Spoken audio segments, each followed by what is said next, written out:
Hey everybody, I hope you're doing well. I also hope that you're about to finish your cover letter and moving on to the poetry package. Today I'm going to be annotating one of the poems in the poetry package. The focus of this lesson is going to be these three literary devices: rhyme scheme, which is the pattern of rhyme in a poem; extended metaphor, which is a lengthy metaphor, therefore a lengthy comparison; and personification, which is assigning or giving human traits to an animal or a thing. Okay, the poem we're going to be looking at is Robert Frost's The Road Not Taken. I'm going to read it stanza by stanza. I should say, by the way, that a stanza in poetry is like a paragraph in writing, so it's a group of lines.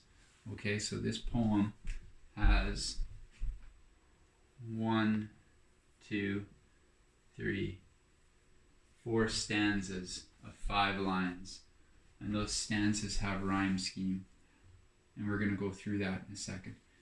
First, I'm going to read the poem to you, and then we'll annotate it, which means we're going to rip it apart and try to make it make sense to us. The Road Not Taken. Two roads diverged in a yellow wood, and sore I could not travel both, and be one traveller long I stood, and looked down one as far as I could, to where it bent in the undergrowth. Then took the other as just as fair, and having perhaps the better claim, because it was grassy and wanted wear, though as for the passing there, had worn them really about the same. And both that morning equally lay, and leaves no step had trodden black. Oh, I kept the first for another day. Yet knowing how way leads on to way, I doubted if I should ever come back. I shall be telling this with a sigh, somewhere ages and ages hence. Two roads diverged in a wood, and I took the one less traveled by, and that has made all the difference. Okay, the first thing we're going to look at is the rhyme scheme. So when identifying rhyme scheme, which is the pattern of rhyme, we look at the first line, and we always start with the letter A. We go through the lines alphabetically. So we always start with the letter A. So this first line is an A. If any other line in this stanza rhymes with wood, then it is also an A. So stood is an A and could is an A. Now we know that the next line, both, is not an A. It doesn't rhyme. So we move on to B. So both is a B, and growth also is a B. All right? When we move on to the next stanza, we move on alphabetically to the next letter, C. So C for fair, C for where, C for there, and then claim and same would be D's. All right, so the rhyme scheme in this poem doesn't change. You could say that the rhyme scheme from the entire poem is AB, AAB. Okay, is the rhyme scheme. So let's talk about the first stanza firstly and what it means. The word diverged, two roads diverged, just means that there's a split, fork in the road. Okay, there's a path or a road and it splits. All right, and so he knows, he's sorry that he can't travel both. He has to make a decision and go one way or the other. And he looks down one as far as he can to where it bends. So eventually the fork in the road bends and he can't see anymore. So there's not really any clue as to which one or which path to take. Okay, the next stanza. So he looks down one and considers it, and then he looks at the other one and he says it's just as fair, meaning it's just as good. There's no path that looks to be better than the other.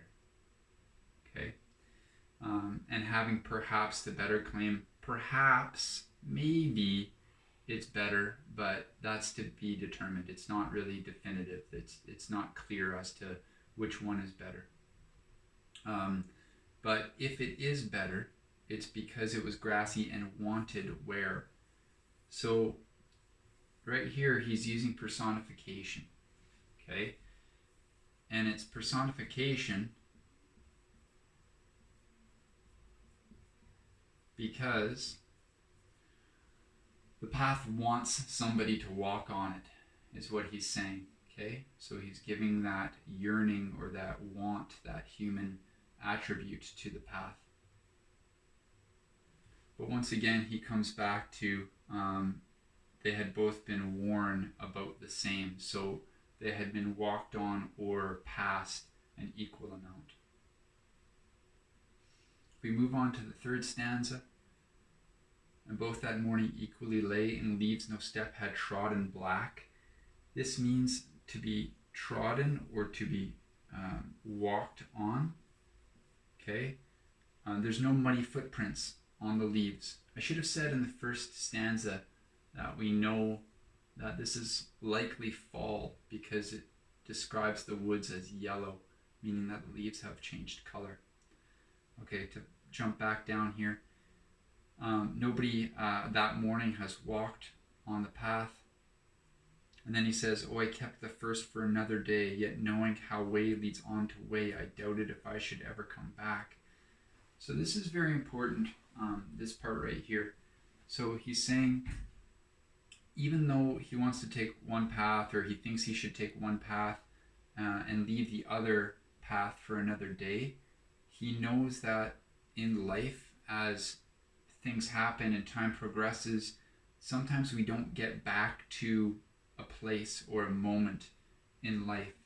And that's what this knowing how way leads on to way line means, that he doubts that he'll ever be back at this circumstance or at this juncture or at this time and place. Okay. And then he says, I shall be telling this with a sigh, somewhere ages and ages hence. Two roads diverged in a wood, and I took the one less traveled by. And that has made all the difference.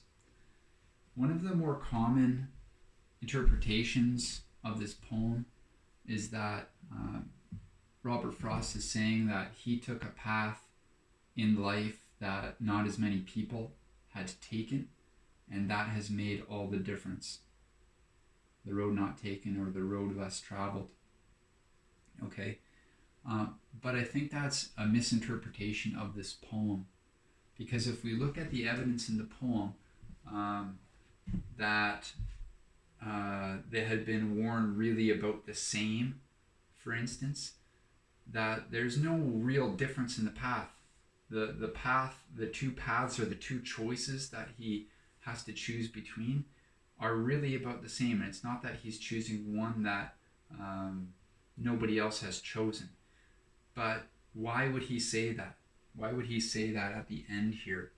And because he kind of hints right here, he'll be telling this with a sigh, ages and ages hence. Ages and ages hence means a long time from now. Okay? A long time from now. So I think that this is included because he's talking about how we deceive ourselves, how as time progresses, we change how we tell the story of our lives. So even though there's no real difference in making this choice or making the other choice, later on in life, he'll kind of be lying to himself and saying that that choice has made all the difference in his life. Okay? And that's where this poem is very commonly misinterpreted. People think that it's about choosing a path less traveled and being your own person, and that making all the difference in life. All right, so I said that we'd be talking about rhyme scheme. We have personification, we have extended metaphor, we haven't really dealt with. So this poem, like a lot of Robert Frost poems, isn't just about walking in the woods and there being a fork in the road, and that's what it's about. So it is a metaphor, an extended comparison about having to make a choice in life and where that choice might lead. All right. I hope you guys have a better understanding of the poem. If you have any questions, you can include them in the comments, or you can message me through Edmodo, or you can send me an email. Take care, everybody.